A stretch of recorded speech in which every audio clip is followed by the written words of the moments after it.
اللهم انفعنا بما علمتنا وعلمنا ما ينفعنا وزدنا علما وبارك لنا في علمنا وارزقنا الإخلاص في القول والعمل كاملا وعلما نافعا لا ينسى وتوفيقا دائما وصحة ويقينا وعافية آمين يا رب العالمين. Alhamdulillah kaum muslimin rahimakumullah.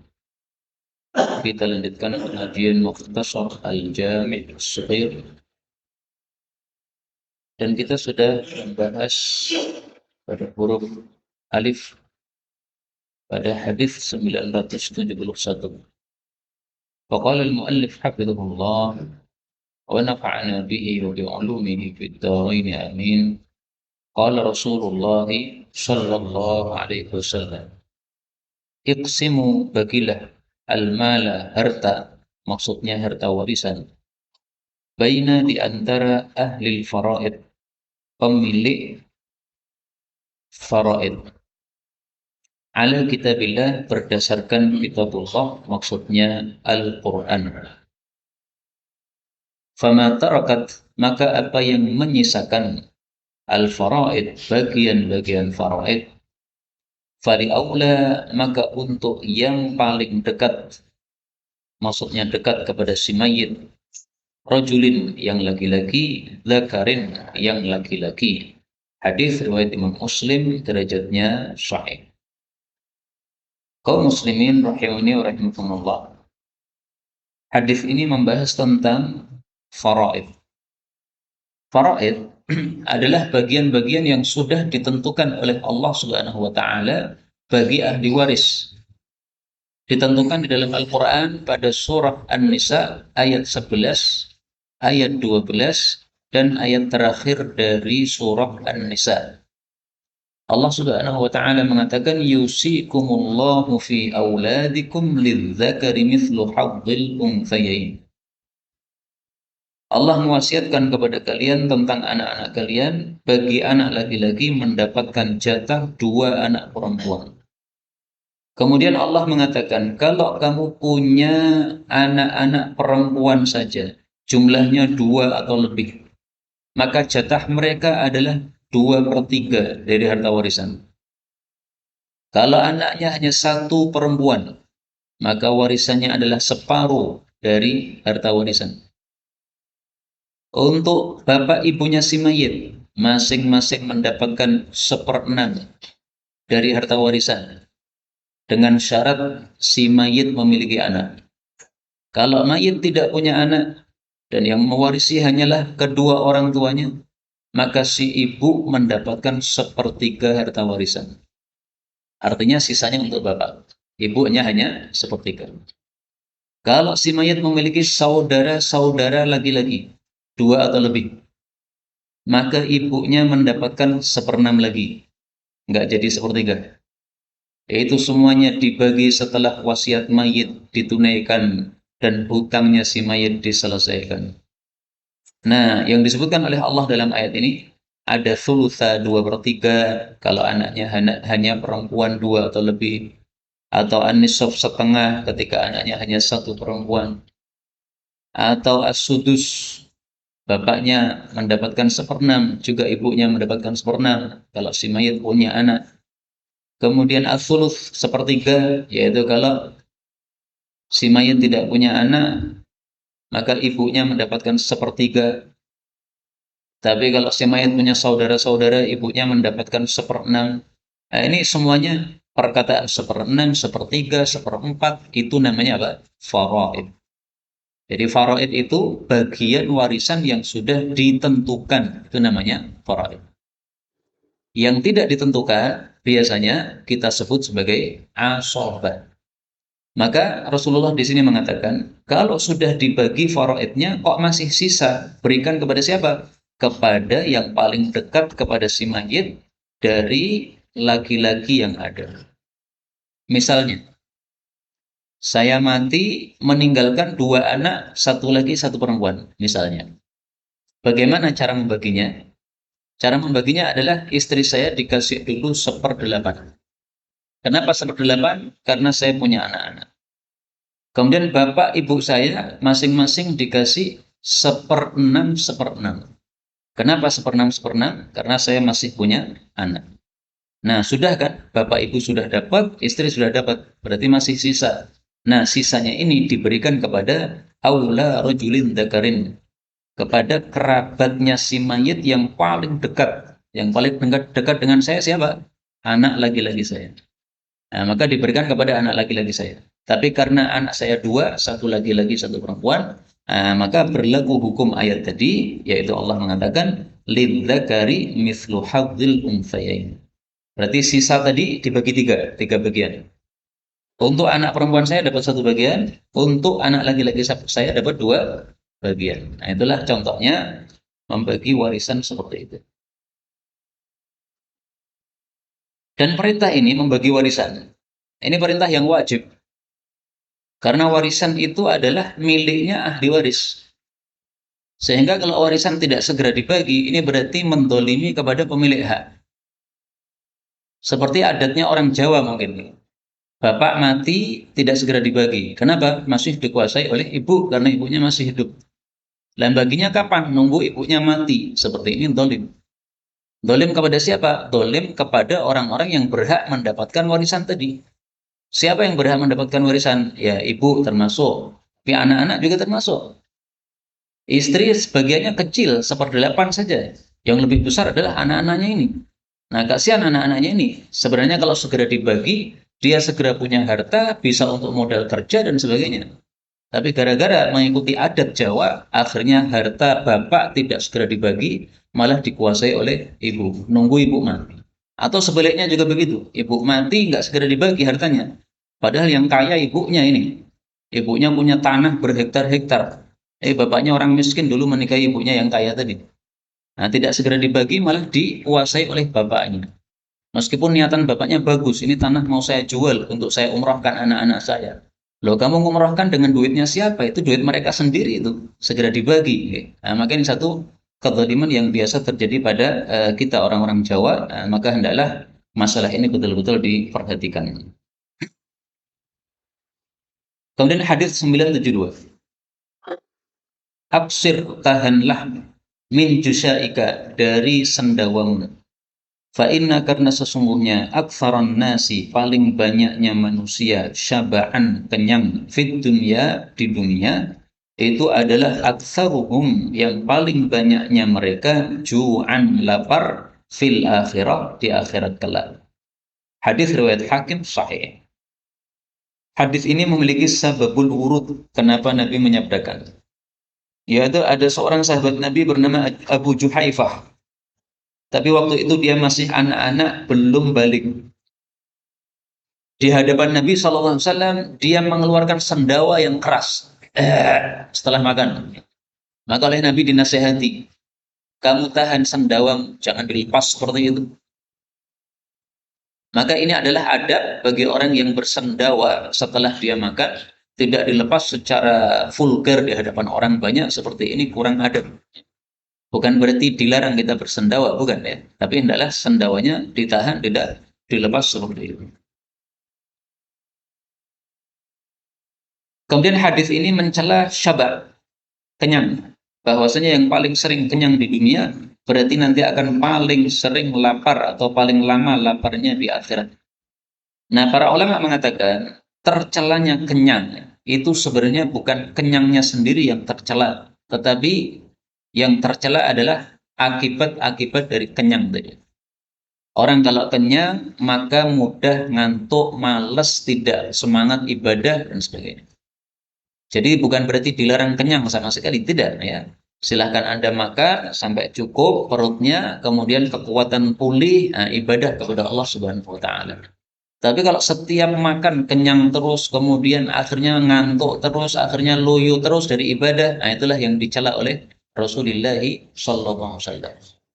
Karena itu makan yang paling bagus adalah dibagi sepertiga untuk tubuh kita ini. Sepertiga makanan, sepertiga minuman, sepertiga untuk nafas, sebagaimana dalam hadis yang sahih. 973. Uqdullaha, lunasilah kepada Allah. Fallahu, maka Allah itu ahaqqu, lebih berhak bil qadha bil wafa, untuk dilunasi. Hadis riwayat Bukhari sahih. Hadis ini juga ada sababul murudnya.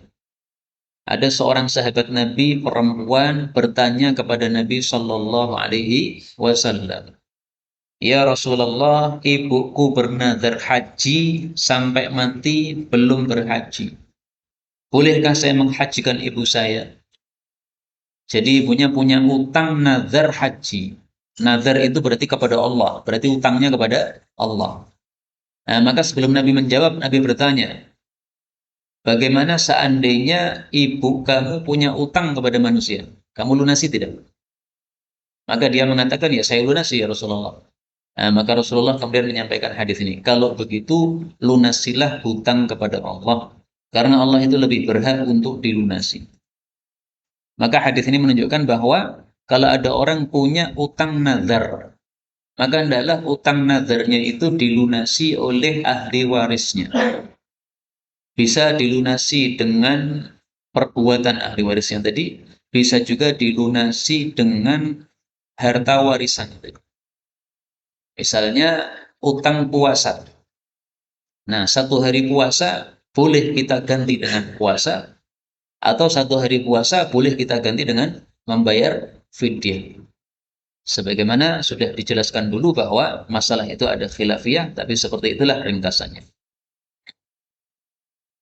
Kemudian hadis ini menunjukkan bahwa kalau ada orang mati punya dua hutang. Satunya hutang kepada Allah, satunya hutang kepada manusia. Mana yang didahulukan?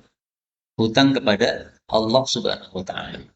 Kenapa? Karena di sini Nabi mengatakan fallahu ahaqqu. Allah lebih berhak untuk dilunasi. Nah, maka hutang kepada Allah didahulukan.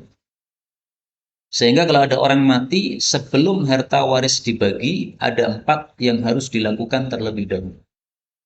Pertama, diurusi jenazahnya dengan uang warisan tadi. Kalau tidak ada yang mengeluarkan uang dari anaknya, maka dari harta warisannya.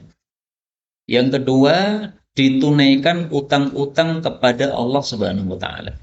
Misalnya dia utang puasa Ramadan. Nah, maka utang puasa Ramadan satu harinya dilunasi dengan satu sok atau setengah sok beras misalnya, atau seperempat sok beras. Diperselisihkan oleh para ulama dalam hal itu, apakah setengah sok atau seperempat sok. Kemudian baru utang kepada manusia. Nah, baru setelah itu yang terakhir adalah wasiat. Baru setelah itu kalau sudah selesai semuanya, baru dibagi warisannya untuk ahli warisnya. Kenapa Pak? Ada masalah suaranya? Kurang bersuara gitu.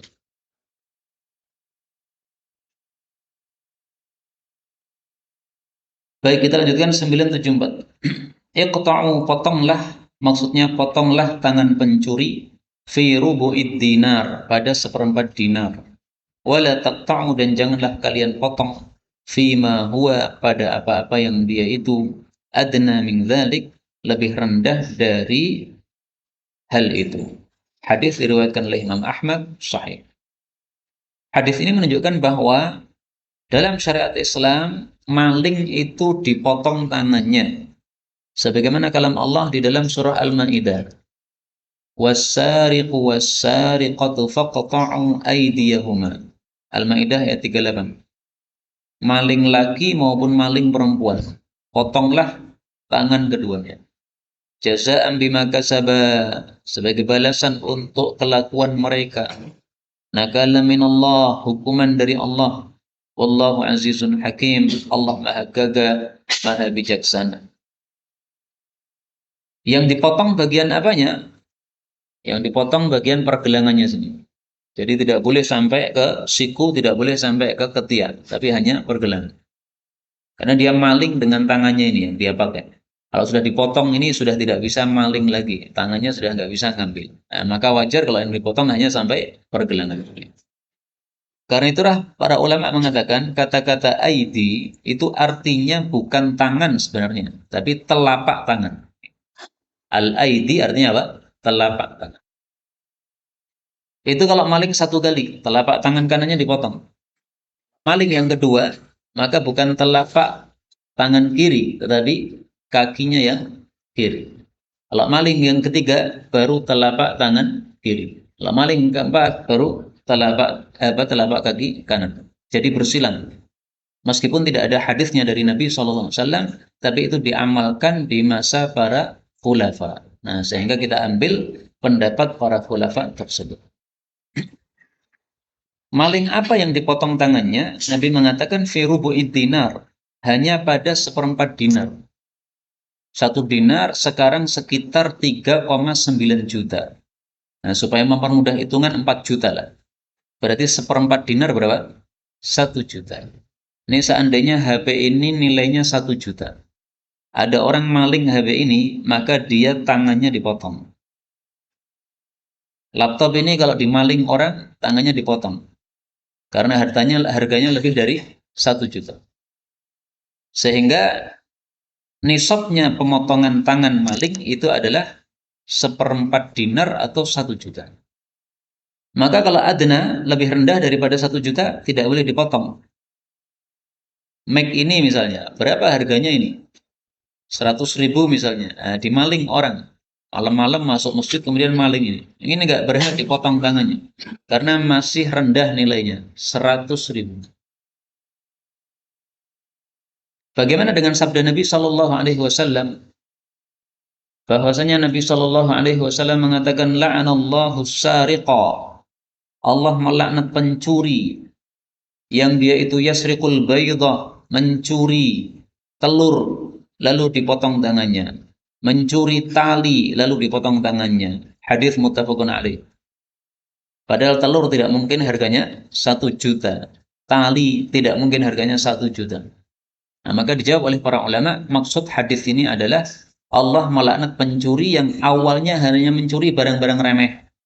Pertama mencuri telur, habis itu setelah terbiasa mencuri telur maka dia meningkat lagi, mencuri HP. Habis itu meningkat lagi, mencuri emas dan berlian. Nah, nilainya mahal seperti itu. Akhirnya karena mencuri barang-barang yang mahal, dipotong tangannya. Jadi bukan berarti dipotong tangannya ketika mencuri telur ya. Ini tidak ada satupun ulama yang mengatakan begitu selain mazhab Zahiri yang mazhab itu sudah punah dan tidak laku di antara para ulama. 975 aqallu ummati, paling sedikitnya umatku adalah abna'us sab'in, anak-anak usia 70 tahun. Kata-kata abna itu memang artinya anak ya, tapi maksudnya adalah orang-orang yang usianya 70 tahun. Hadis riwayat Hakim At-Tirmidzi, derajatnya sahih. Ini istilah hakim berbeda dengan al-hakim. Kalau al-hakim haknya panjang, itu kitabnya kitab Mustadrak. Tapi kalau al-hakim kafnya yang panjang, ini kitabnya namanya kitab Nawadir. Nah, ini banyak orang yang tidak tahu, maka saya jelaskan. Karena salah satu dari guru kami pun juga ada yang tidak tahu siapa itu Al-Hakim At-Tirmidzi. Dikira itu adalah Imam Hakim dan Imam Tirmidzi dua orang. Padahal tidak. Al-Hakim At-Tirmidzi itu satu orang ya. Dia namanya adalah Al-Hakim At-Tirmidzi. Kitabnya judulnya kitab Nawadir Al-Usul. Hadis ini menunjukkan bahwa umat Nabi Muhammad SAW rata-rata usianya di bawah 70. Maka yang usianya 70 itu hanya aqallu, sedikit. Seperti Nabi SAW usianya cuma 63. 63 itu pun kalau dihitung dengan tahun Hijriyah. Kalau dengan tahun Masehi usia beliau hanya 62 tahun. Dan ini ternyata diikuti oleh Sayyidina Abu Bakar, Sayyidina Umar, Sayyidina Ali. Tiga-tiga khulafa ini sama-sama usianya 63 tahun. Yang beda cuma Sayyidina Utsman usianya 82 tahun saja. Lebih tua daripada yang lain-lain. Karena itu kita persiapkan usia kita kalau sudah mencapai usia seperti ini ya. Usia 60 tahun, nah ini sudah sangat dekat sekali kepada kematian, kita siapkan. Demikian juga yang usianya masih muda juga mempersiapkan karena kita tidak ngerti kapan kita diambil oleh Allah Subhanahu wa taala. Kita lanjutkan 97. Akillu, sedikitkanlah al-khuruja, keluar, maksudnya keluar dari rumah. Ba'da hada'atir rijal, setelah tenangnya kaki-kaki. Maksudnya setelah malam gelap gulita. Fa inna karena sesungguhnya lillahi ta'ala bagi Allah ta'ala dawab ada binatang-binatang melata yabuthuhunna yang Allah menebarkan mereka fil ardi di muka bumi fitil kasa'ah pada jam tersebut atau pada waktu tersebut. Hadis riwayat Abu Dawud sahih. Hadis ini menunjukkan disyariatkannya kita tidak banyak keluar rumah kalau sudah tengah malam. Sudah tenang kaki, maksudnya sudah tidak ada kaki yang berjalan di luar rumah karena sudah pada tidur. Nah, jangan banyak keluar. Boleh keluar apabila ada keperluan yang mendesak. Misalnya zaman dulu keluar untuk buang hajat karena di rumah tidak ada tempat untuk BAB atau BAK. Nah, terpaksa keluar, nggak ada masalah. Atau zaman sekarang misalnya panjenengan lapar, belum makan, nah, kemudian keluar untuk cari makan, cari hek yang masih nyala heknya, yang masih buka heknya, nah, boleh. Atau ronda, ya namanya ronda ya pasti keluarnya pas tengah malam, ya tidak ada masalah kalau ada keperluan. Karena itulah Nabi mengatakan akillu, sedikitkan. Nabi tidak mengatakan la takhruju, jangan keluar, tetapi sedikitkan. Artinya jangan sering-sering keluar. Boleh keluar tapi ketika diperlukan saja. Kenapa? Karena malam hari seperti itu ada binatang-binatang yang Allah sebarkan. Nah, binatang-binatang ini ada kalanya akan memadoroti kita ketika melihat kita keluar. Seperti misalnya para setan yang tersebar pada malam hari. Atau misalnya sebaliknya, kita malah yang memadoroti hewan-hewan tersebut. Codot misalnya, codot itu keluarnya malam hari.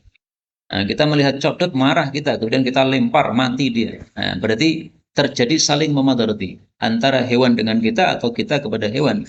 Nah, maka supaya tidak terjadi saling memadoroti itu oleh Nabi SAW disuruh kita untuk tidak banyak-banyak keluar. 977. Aqilu, maafkanlah atau biarkanlah zawil hayati, orang-orang yang memiliki kemuliaan, atharatihim, kesalahan-kesalahan mereka, illal hududa, kecuali hukuman had. Hadis riwayat Abu Dawud sahih. Hadis ini menunjukkan bahwa orang-orang yang memiliki kemuliaan maksudnya adalah orang-orang yang biasanya berbuat baik tapi suatu saat dia berbuat salah. Nah, orang seperti ini sepantasnya untuk dimaafkan. Kenapa? Kebaikan-kebaikannya yang banyak semestinya kita nilai sehingga keburukannya yang sesekali ini pantas untuk dimaafkan. Maka harus dibedakan antara orang yang ahli berbuat baik dengan orang yang ahli berbuat buruk. Orang ahli berbuat buruk, satu perbuatan buruk langsung kita kerasi, nggak ada masalah. Supaya dia berhenti dari keburukannya. Tapi orang yang biasanya baik, suatu saat kok misalnya lupa tidak mengerjakan sesuatu yang semestinya dia kerjakan, ini pantas dimaafkan. Kalau di pesantren misalnya, santri yang sudah terkenal tidak pernah nggarap PR, nah ini dihukum keras, nggak ada masalah. Tapi santri yang setiap saat nggarap PR dengan bagus, tapi suatu saat mungkin lupa karena suatu urusan, nah, seperti ini tidak dihukum, nggak ada masalah. Karena dia memang biasanya mengerjakan PR-nya. Yang kedua, hadis ini menunjukkan bahwa hukuman had tidak boleh dibatalkan. Meskipun yang melakukan adalah seorang kiai atau seorang ustadz atau seorang pejabat yang pangkatnya tinggi di masyarakat, tapi kalau hukuman had tidak bisa dibatalkan. Karena itu Rasulullah Shallallahu Alaihi Wasallam bersabda tentang hukuman had kalau dilakukan di atas muka bumi menyebabkan berkah dari Allah Subhanahu Wa Taala. Haddun yu'malu fil ardi, satu hukuman had dilakukan di atas bumi, khairul li ahlil ardi, lebih baik bagi penduduk bumi, min ayyum taru arba'ina sabahan, daripada dikasih hujan selama 40 pagi. Hadis riwayat Nasa'i, derajatnya sahih. Rasul sallallahu alaihi wasallam bersabda, "Lau anna Fatimah saraqat." Seandainya Fatimah putri saya mencuri, la qata'tu yadaha, pasti saya potong tangannya. Kenapa? Karena masalah hukuman had tidak bisa dimaafkan. Tidak boleh. Ada orang melaporkan seseorang ini maling ya Rasulullah. Nah, setelah dilaporkan kepada Nabi, Nabi potong tangannya. Orang yang punya barang yang dimaling tadi kemudian memaafkan, ya Rasulullah kok dipotong tangannya, kasihan, jangan, saya maafkan saja. Maka Nabi katakan, kalau kamu maafkan tadi sebelum lapor kepada saya, kalau sudah terlanjur lapor kepada pemimpin, kepada Amirul Mukminin, maka dimaafkan tidak bisa. Itu namanya membatalkan hukuman had dari Allah Subhanahu wa taala. Maka hukuman had ini adalah haknya Allah, tidak boleh dibatalkan. Yang boleh dibatalkan adalah haknya kita sendiri. Misalnya HP ini milik kita dimaling orang. Karena HP-nya nilainya 1 juta, maka dia dipotong tangannya. Dan dia masih punya kewajiban untuk mengembalikan HP ini kepada kita. Nah, ini yang kita maafkan boleh. Silahkan Pak, HP-nya dibawa pulang saja, karena tangan panjenengan sudah terpotong. Sudah, untuk gantinya ini HP-nya malah saya kasihkan. Nah, nggak ada masalah. Jadi dia kehilangan tangan apa? Diganti dengan HP. Boleh seperti itu. Tetapi kalau hukuman haknya yang dimaafkan, tidak bisa, kecuali sebelum kita laporkan kepada imam. 978. Aqimu, tegakkanlah ar-ruku'a was sujuda, rukuk dan sujud. Fawallahi, maka demi Allah, inni, sesungguhnya aku, la arakum, sungguh melihat kalian, mim ba'di dhahri, di belakang punggungku. Idza raka'tum, jika kalian rukuk, wa idza sajadtum, dan apabila kalian sujud. Hadis muttafaqun alaih. Hadis ini menunjukkan dua hal. Pertama, diperintahkan untuk menegakkan rukuk dan sujud. Maksudnya menegakkan adalah menyempurnakan. Jadi kalau rukuk betul-betul dilakukan sesempurna mungkin sesuai sunnah Nabi. Kepalanya lurus, tidak dongak, tidak turun. Kemudian punggungnya datar, tidak melengkung. Kemudian telapak tangannya memegang betul-betul pada lutut, jangan ke bawah lutut. Kalau tangannya agak panjang ya berarti agak ditekuk begini. Yang penting telapak tangannya ini tetap pada lutut, jangan di bawahnya lutut. Karena sebagian orang itu tangannya ditaruh di bawah lutut, itu enggak benar. Kemudian tumakninah. Nah, ketika sujud, jidat harus menempel di tanah, demikian juga hidungnya menempel di tanah. Telapak tangannya ditaruh di antara sekitar dari wajah kita. Boleh juga sekitar pundak kita seperti ini. Sama dengan mengangkat tangan. Boleh setinggi pundak, boleh setinggi telinga. Nah, maka ketika sujud pun posisinya juga seperti itu. Kemudian ini tidak boleh menempel ke tanah, karena ini menyerupai anjing. Kemudian sikunya tidak boleh menempel ke paha, karena menunjukkan kita orangnya malas dalam salat kita. Nah, itu adalah aturan-aturan rukuk dan sujud yang diajarkan oleh baginda Rasulullah sallallahu alaihi wasallam. Yang kedua, hadis ini menunjukkan bahwa Nabi bisa melihat orang yang ada di belakang beliau. Maka para ulama mengatakan belakang punggung Nabi ini memiliki kemampuan melihat sebagaimana mata kita memiliki kemampuan melihat. Mata kita ini kalau kita tutup kan nggak terlihat, Pak. Itu karena apa? Yang memiliki kemampuan melihat adalah mata kita. Sehingga kalau ditutupi ya nggak terlihat. Kulit mata ini nggak punya kemampuan untuk melihat. Nah, oleh Allah, bagian belakang tengkuk Nabi punya kekuatan untuk melihat. Sehingga fungsinya seperti mata. Tapi ini masalah khilafiyah. Sebagian ulama mengatakan Nabi bisa melihat dalam semua kondisi. Di belakang beliau siapa orangnya. Ada yang mengatakan bisanya melihat hanya idza raka'tum wa idza sajadtum. Hanya ketika rukuk dan sujud saja. Atau ketika sholat, ya, karena rukuk sujud itu adalah istilah dari apa? Sholat. Tapi di luar sholat tidak bisa. Dan pendapat ini bisa jadi benar. Pendapat yang kedua ini. Karena pernah Rasulullah itu berjalan malam-malam. Kemudian di belakangnya ada Abu Dzar. Malam-malam, maka Abu Dzar ini berjalan di belakang Nabi SAW supaya tidak mengganggu Nabi, dia tidak mendahului Nabi, tapi tetap di belakang. Maka Nabi bertanya, siapa ini fulan yang di belakang saya? Maka beliau mengatakan, saya Abu Dzar. Nah, pertanyaan Nabi ini siapa fulan, bisa jadi menunjukkan bahwa beliau memang apa? Tidak melihat siapa orang di belakangnya. Hanya mendengar suara, ada langkah di belakangnya. Nah, maka pendapat yang kedua ini, wallahu a'lam, tampaknya lebih tepat bahwasanya Nabi SAW diberi kemampuan ini hanya dalam kondisi salat saja. Wallahu a'lam bishawab. 79. Aqimus sufuf, tegakkanlah shaf. Fa innama, karena sesungguhnya tiada lain, tasufuna, kalian bersaf bisufufil malaikah, dengan safnya para malaikat. Wahadu, dan luruskanlah bainal manakib, di antara pundak-pundak. Wasuddu, dan tutuplah al-khalal, celah-celah. Walinu, dan lunaklah bi aidi ikhwanikum, terhadap tangan-tangan saudara kalian. Wala tadru, dan jangan membiarkan furujatin, celah-celah lisyaitan, untuk setan. Waman wasala, dan barang siapa yang menyambung saffan, saf, wasalahullah, Allah menyambungnya, yaitu dengan rahmatnya. Waman qata'a saffan, dan barang siapa yang memutus saf, qata'ahullah, Allah memutusnya, yaitu dari rahmatnya. Hadis ini menunjukkan bahwa saf hendaklah disempurnakan seperti saf malaikat. Dalam hadis yang lain disebutkan, saf malaikat adalah mereka menyempurnakan saf yang depan dulu. Kalau sudah sempurna, baru saf belakangnya, saf belakangnya. Dan mereka rapat dalam saf. Nah, maka itulah yang dimaksud sebagai safnya para malaikat. Kemudian pundaknya harus lurus. Artinya pundak dengan pundak ini sejajar begini. Tidak ada yang maju dan mundur, tapi sejajar. Karena itu dalam rangka meluruskan saf, yang dihitung itu adalah bagian belakang kaki atau tumit. Karena kalau tumitnya lurus, berarti badannya akan lurus. Bukan bagian depan dari telapak kaki kita.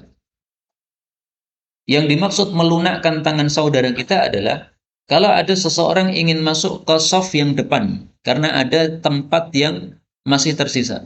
Kemudian dia pegang pundak kita. Nah, maka hendaklah kita berikan posisi dia untuk bisa masuk.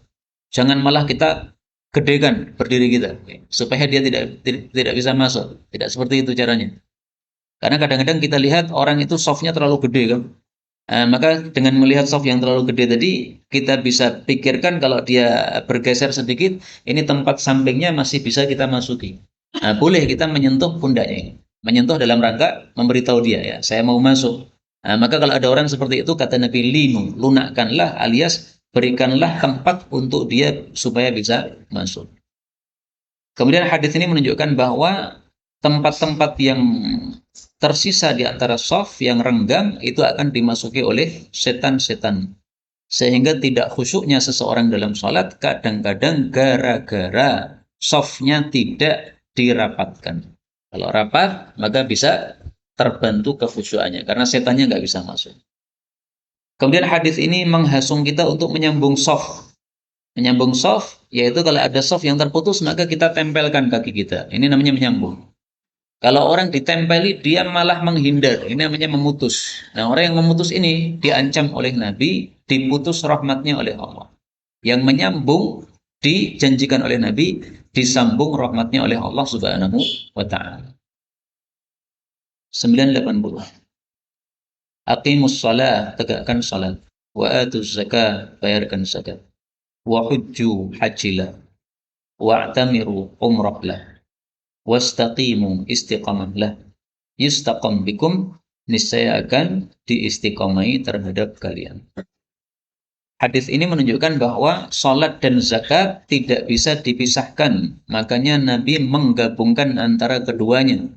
Dan para ulama mengatakan ini termasuk qarinatan, dua perkara yang tidak bisa dipisah-pisahkan. Kalau satunya diambil, satunya tidak, Allah tidak menerima. Abu Bakar As-Siddiq memerangi orang-orang yang tidak membayarkan zakat setelah Nabi wafat. Ketika ditegur oleh Sayyidina Umar, maka dia mengatakan zakat adalah haknya harta. Artinya sebagaimana salat adalah haknya badan, maka zakat adalah haknya harta, tidak bisa dipisahkan. Karena kita diberi oleh Allah dua-duanya. Kita dikasih harta, juga dikasih badan oleh Allah. Badan kita wajib salat, maka harta kita wajib dizakati, nggak bisa dipisahkan. Dan hadis ini menunjukkan wajibnya umrah. Karena Nabi mengatakan i'tamiru, perintah. Dan hukum asal perintah adalah apa? Wajib. Karena itu mazhab Syafi'i mengatakan umrah hukumnya wajib seperti haji. Meskipun ini masalah khilafiyah. Sebagian ulama ada yang mengatakan umrah hukumnya sunnah. Kemudian yang dimaksud istiqomahlah kalian, niscaya akan diistiqomahi terhadap kalian. Maksudnya, kalau kita itu istiqomah di dalam taat kepada Allah, maka niscaya Allah akan bikin manusia akan istiqomah sikapnya kepada kita. Karena itu kita disuruh mengambil pelajaran seandainya orang-orang sikapnya tidak istiqomah sama kita.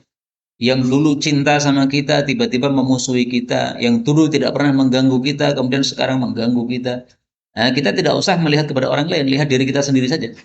Kenapa orang ini dulu baik sama saya, sekarang tidak baik sama saya? Apa yang saya lakukan kepada Allah Subhanahu wa Ta'ala? Bisa-bisa maksiat kita itulah yang menyebabkan orang lain jadi berubah. Jadi perubahan orang sekitar kita itu bisa jadi gara-gara apa? Maksiat kita kepada Allah Subhanahu wa Ta'ala. Maka Sa'id bin Musayyab mengatakan, Sa'id bin Musayyab ataupun yang lainnya, ya, dia mengatakan, sungguh saya mengetahui dosa saya dari sikapnya istri saya kepada saya, atau dari sikapnya anak saya kepada saya, atau dari sikapnya kuda saya kepada saya. Kuda biasanya dipakai gampang dia. Disuruh jalan-jalan, suruh berhenti-berhenti. Ini kuda kok susah amat dipakai. Nah, itu kata beliau, saya mengetahui dosa saya gara-gara itu. Itu saya pasti berbuat dosa ini. Sehingga gara-gara dosa saya, kuda pun oleh Allah dibuat tidak istiqomah sama kita. Kuda pun kemudian rewel sama kita. Kenapa? Kita rewel sama Allah Subhanahu wa Ta'ala. Nah, maka kita ambil pelajaran dari sini, kalau ada kondisi-kondisi yang kurang nyaman dari manusia, kita introspeksi diri untuk amal-amal yang kita lakukan. Wallahu a'lam bishawab.